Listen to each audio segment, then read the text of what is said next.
One. Hey, this is Pittsburgh Pat again, and I'm here with Andy Hickly. How are you? I'm doing great. How are you doing, Pat? Great, great. So Andy and Wonderful. I have just become like really good friends, and we're going to talk about some of Andy's stuff today. What if you've watched my channel, my podcast before, you know, there's kind of like it's diverse, but there's kind of a common theme, which is I like to talk about people's creative processes and how they get ideas and where they come from. I'm very interested in that sort of thing, being a novelist and a creator, and on YouTube, and and actually breaking out, trying to break into acting and that type of stuff. So for me, it's, all synergistic. And I know that you and I share a lot of common ideas. Obviously, you have much more experience in certain areas than others. For Mhm. instance, well, why don't you tell us a little bit about your background? But I know that you have a production underway. I do have production underway. I've been working on writing an adaptation of Sleeping Beauty since the kind of mid to end of January this year, and it is going to go up May of 2024. So auditions are February 28th and May 2nd. So it's kind of go time already. And, I want to get all my ducks in a row, and I've just had a meeting with our set designer. I've been in frequent talks with the costumer. Um, yeah, trying to get ready because it's going to be here before I know it. Like it already, like 3 months already feels like the heat is on. Yeah, Um, I would agree. I think it's going yeah. to go fast for you too. Oh And my gosh, yeah. yeah, every week's going to be something. But here, let the people out there that don't know you, like, tell them a little bit about your pedigree. I mean, like, if somebody's saying, like, "Oh my God, how do you just get to like make a production of a play, like, an Sure. adaptation of a Disney classic? Like, how do you do that?" So tell us how this, like, what's your pedigree and how did it come about? Why'd you pick I, Sleeping Beauty? oh my gosh. Well, when you say my pedigree, it makes me feel like I've got like titles and Well, nobility and such like that. That's Thank you for prepping me up like that. you got the Okay, so beard. That's kind of a noble beard. thank you. I was Mm. looking at myself and I feel like I look like a Babylonian king. A little Like bit. I'm it's giving very Nebuchadnezzar vibes. Do you have a code of laws that we could follow? I'd be very interested in that. Maybe we'll see. I one writing project at a time. So okay, so my background, I'm Pittsburgh based actor, writer, director. Um, I grew up in this area. Um, been writing and acting for as long as I realized that uh, that was what you did when you like to play pretend and make up stories, and like the natural progression for that creatively as a kid was going into theater. Um, and and anyone who's known me for a long time knows, from a very young age, kind of making up stories, and my brain's always kind of been wired towards that. Um, and When I was in high school, through college, I got to write the skits for my church's summer camp, and that was close to 10 years that I got the chance to do that. And it was a really cool opportunity because I got to do a little bit of everything. I got to write them, I got to be in them, I kind of got to uh, you know, do a small, like, bit of a costume design. I got to kind of go in there and say, this is what I'm thinking about for the set. Um, in later years, once I started getting into more stage combat, it'd be like, okay, so we're going to do like a fight call, and here are some, like dabbling in choreography. Um, and When I was out of school, I worked with um, Pittsburgh, yeah, MTP, Mystery Theater Pittsburgh. I always forget the acronym, which is a dinner theater that worked out of Gitano's. Um, I got to write a couple murder mystery dinner theater shows there. Oh, Um, cool. Mysteries are yeah, tough. That's a tough, you got to make sure that all of your like threads line up. I mean, it yeah. has Oh to my make gosh, sense. And absolutely. when you The use the one thing, red herrings, you have to make sure that they're plausible, but not like, completely, oh, we're just going to trick the audience here. There has to Yeah, like make sense. absolutely. Well, I and think that mystery is a tough genre to write. it is. Well, I got kind of an interesting start with that too, because I used I was like 3 years when I was in high school. I wrote murder mystery birthday parties for me and my friends. Oh, cool. And like it was almost like D&D, almost like tabletop games, except it was sort of like I created all of the personas for all of my friends who were the guests, and I devised all the motives. But I asked my parents, I'd be like, you pick who it is, and I'd send out the invitations, and only the murderer got like the extra little card that's like, hey, you're the murderer, like your job is to not get caught. So even Um, you didn't know who the murderer was. I didn't know Oh, because that I makes it wanted to so much play fun too. for you. Exactly, it was my party. Like I wanted to play too. And then you Um, couldn't give it away though either because no, I you could couldn't give no any the subtle one unconscious cues. Yeah, the one year where I tried to do it where I knew who it was the year it really did not work out. Like the best one was where it was structured like Clue, where there were like a couple little like Clue cards around my house, and we kind of like sat down and it basically played a round of Clue. But the front half of the party was like us like doing role playing, like just without dice. Like you're Professor Plum and you're Ms. Yeah, Peacock and like, yeah, that was the vibe. Yeah. that's So yeah, I'll just super say like awesome. I've been doing a lot of kind of writing, writing acting stuff for a long time. Uh, as far as how I got to here with this adaptation of Sleeping Beauty, Right. I was on the board of the Pittsburgh Yards, which is I think it is still the oldest running theater company in Pittsburgh. They've been going for 85 years, I think now. Wow. I feel I'm giving a really bad shout out because I cannot. It's 80 some years. That's okay. Uh, We'll put a link in the description box. yeah, People can they can look it up and do some research. yeah. Um, and I've been doing stuff with them since I was out of college, and I was just kind of getting to a point where I stepped down from being on the board. It was just kind of time for a change. Um, but kind of one of my last board meetings for the year, they were talking about what to do for the next season.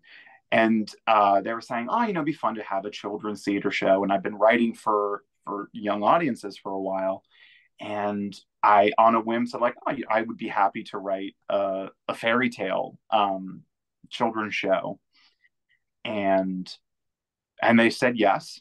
And then it became like, okay, well, which one? Right. So why did Um, you pick? Because Sleeping Beauty is probably my favorite Disney movie.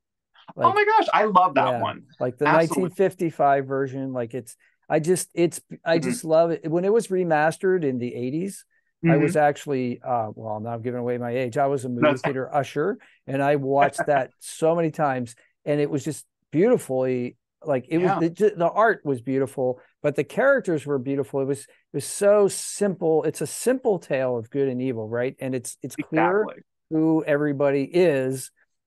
But I remember this. If well, tell me more about why you picked Sleeping We, Beauty. I mean that's definitely part of it. Sleeping Beauty is one of my favorite Disney movies. Sure.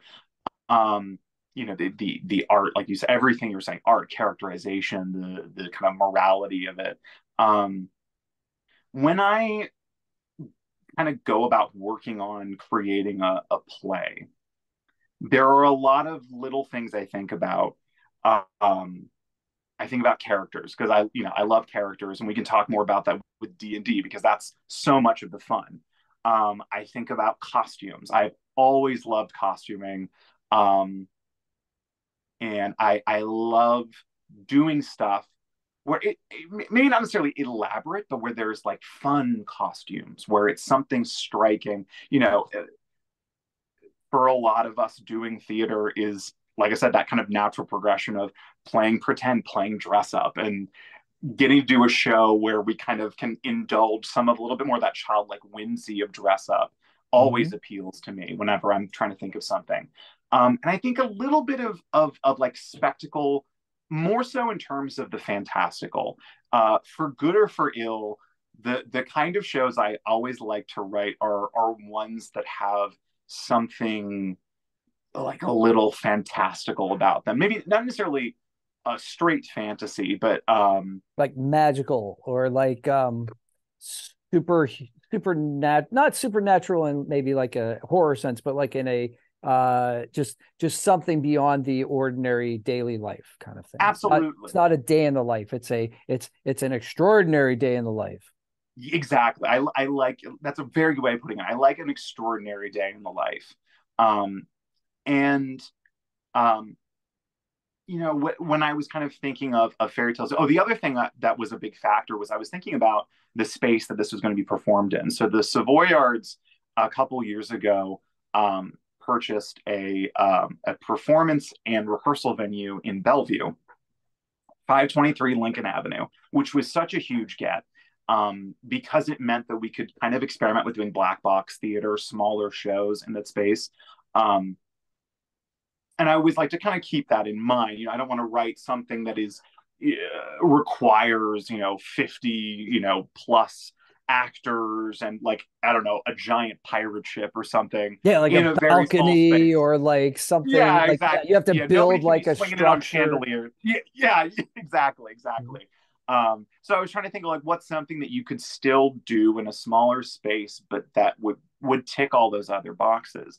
And Sleeping Beauty kind of just naturally fit the bill as in addition to being a fairy tale that I liked, and one also um, that people would know.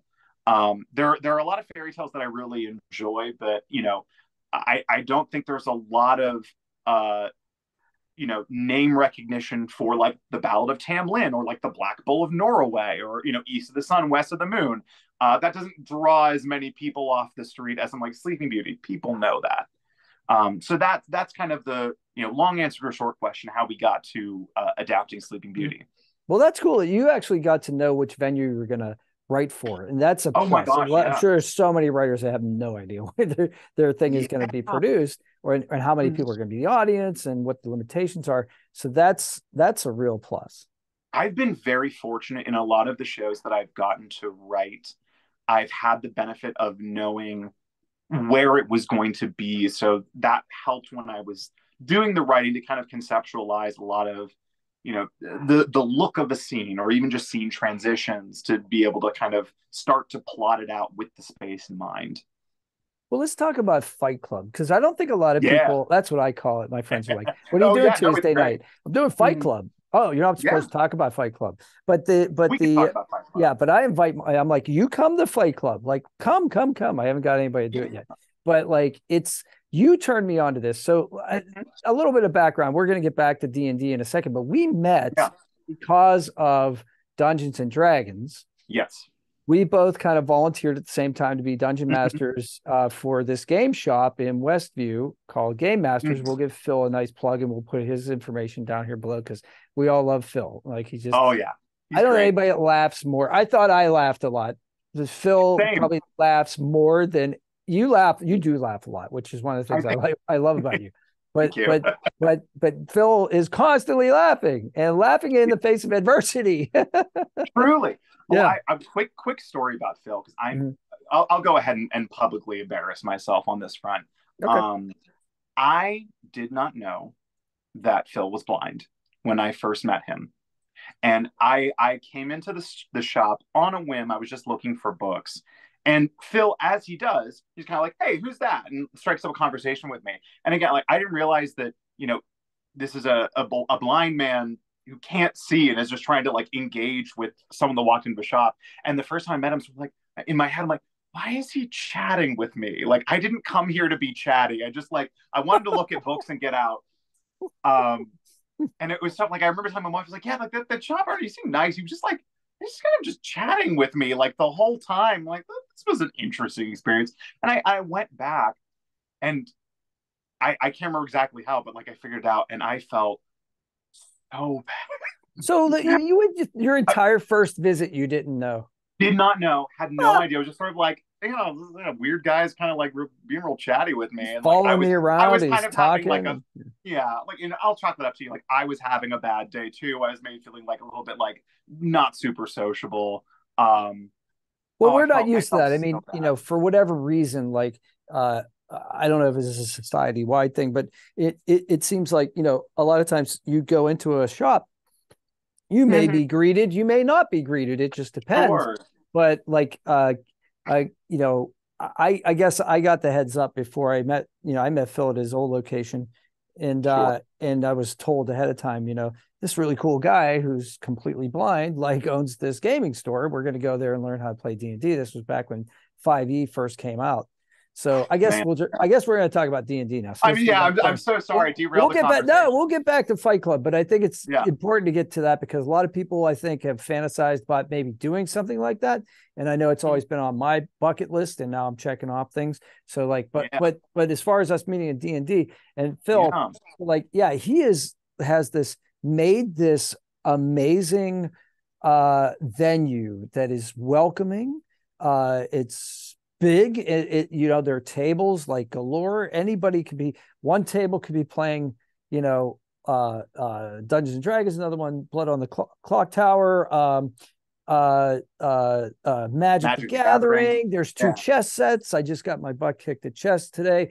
I lost 5 games in a row to my Mhm. mentor, but he's Oh better than me. man. But no, I had some good attacking chances. I was pretty happy with my performance, and I won a couple last week, but not this week. It was all him. Yeah.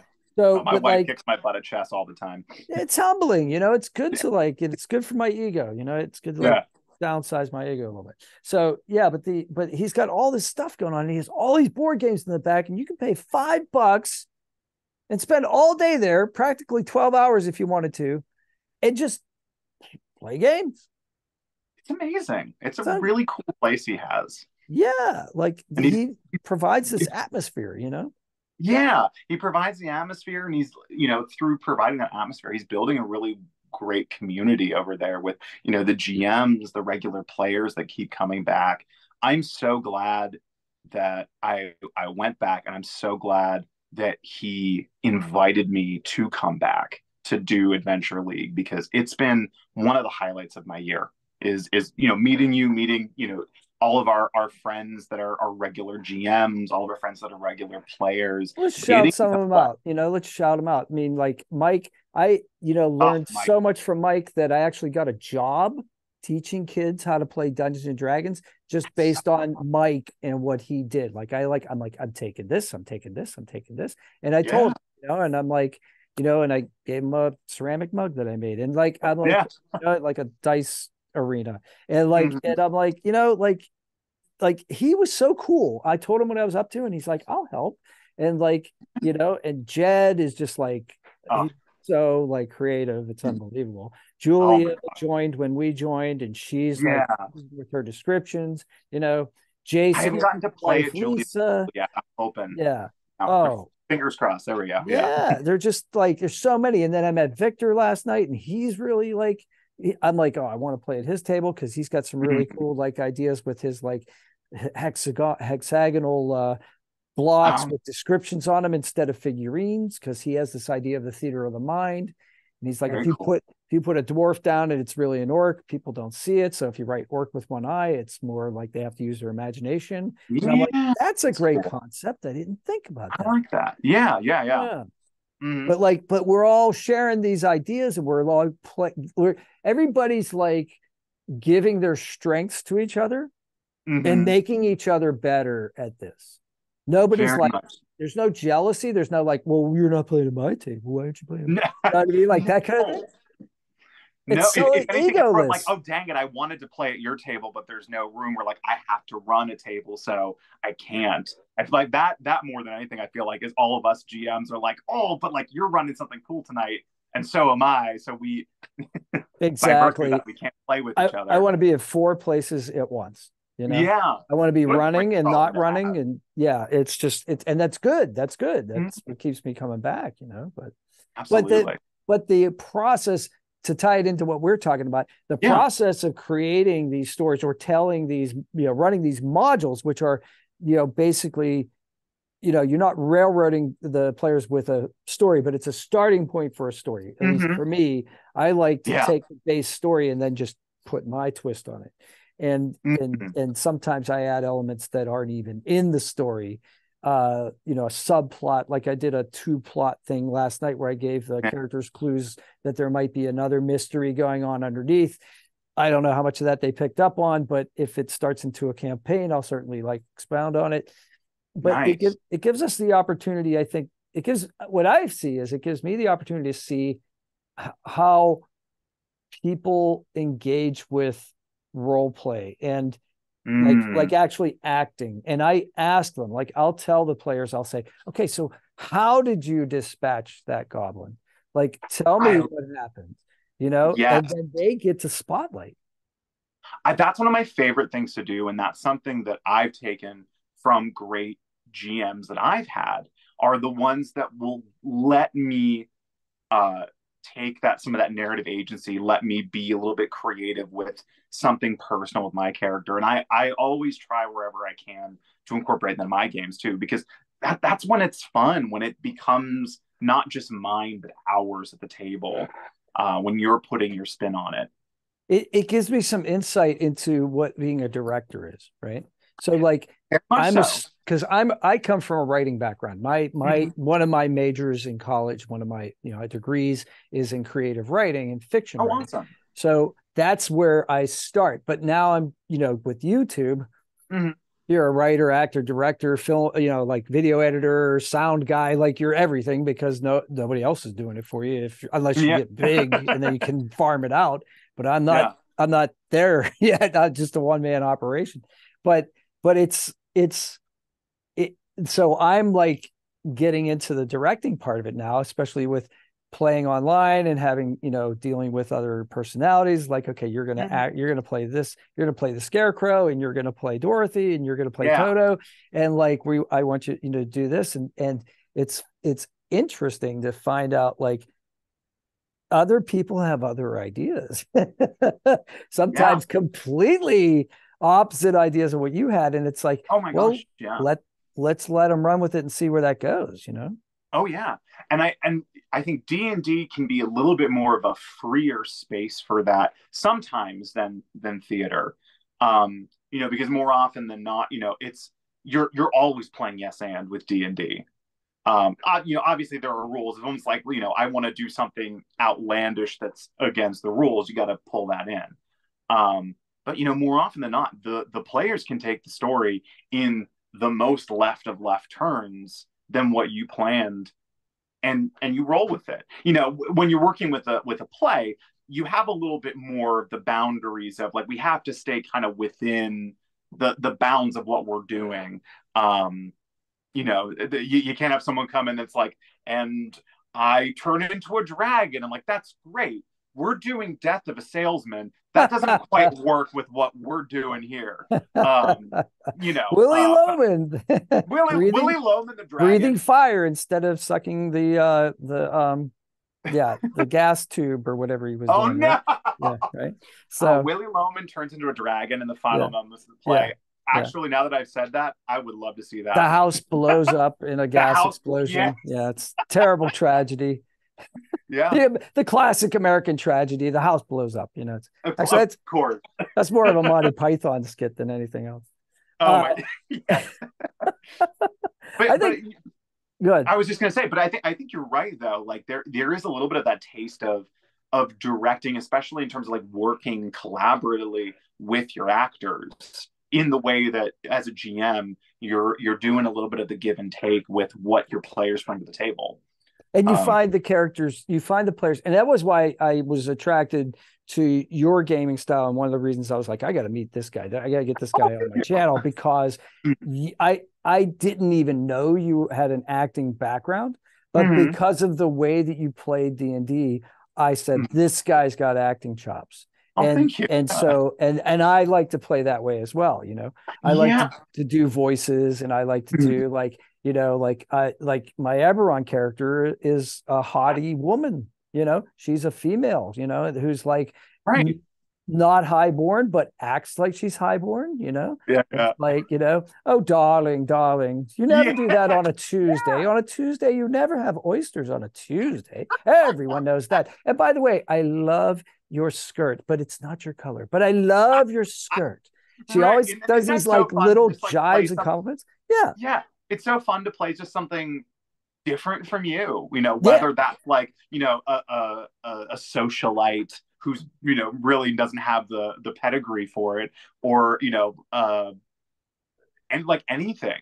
Or an aspect of you that you maybe want to explore, but you can do it in a safe way that doesn't have social consequences. Like you're not, you know what I Yeah. mean? Like Hmm. it's hard. Actually, there are still some characters that I still haven't played in Yeah. Adventure League Hmm. that I would play with people that I knew better as I get to know you guys. Because like if Sure. you know, you're not supposed to play like evil characters in Hmm. Adventure League, but the villains, like I mean I don't have a ton of acting background in a formal sense, but I was into like high school productions and I was the bad guy in both of them. And Hmm. it's fun to be the bad guy. It's Yeah. fun to get the booze. It's fun to get like Oh, the hisses when you come on stage. It's like, you're doing something right, you know? yeah. They're I supposed to not like this character. I felt more often than not in theater. I have played, I think, more bad guys than good. Um, I would need to look at my resume to like work out the exact, but like I feel like that's kind of where a lot of my comfort lies, is playing those villains and digging in. Um, to tie it into D&D, Brennan Lee Mulligan had a great quote on it was a podcast or something, where he said, anytime you role play, it's like you as a person are a stained glass window. You're always playing yourself, but whenever you role play, or play a theater role, you're kind of letting the light shine through kind of one pane of that glass. It's still you, but it's sort of just like an aspect of you. I love What, that. That's a mm-hmm. great way to put it. Yeah. And one of my friends noted this about me. Um, I was playing this kind of really rage filled pirate captain, and she said something like, it was really cool watching you out there because it's so not you, but it's crazy to think like that's in there somewhere, like some of that power is in there. I'm like, yeah, it's kind of crazy to think about it, but that's what's so safe about a theater, about role-playing games, like you said, where you get to kind of experiment with some of those sides of yourself that don't always get the light, and do it in a safe way. Yeah, and own it, you know, Mm-hmm. and afterwards say, well, that was fun, but that's, you know, Yeah, I'm good. you take off. Yeah, and I'm gonna that's go one of my back to things. being a nice, normal person again. Yeah, Yeah. and not to like go on too much of a diatribe, or a tangent here. That's one of my things. I'm not overly fond of like the method acting, and I mean like specifically the people that are like, I don't break character.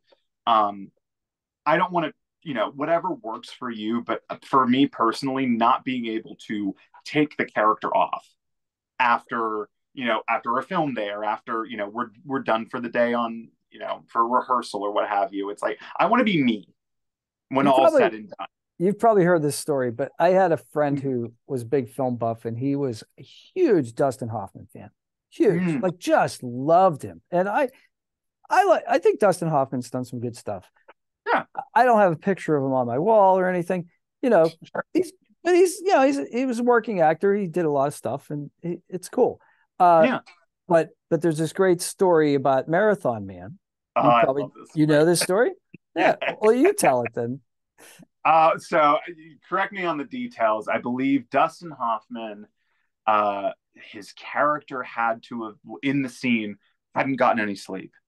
So to prepare for the scene, he didn't sleep.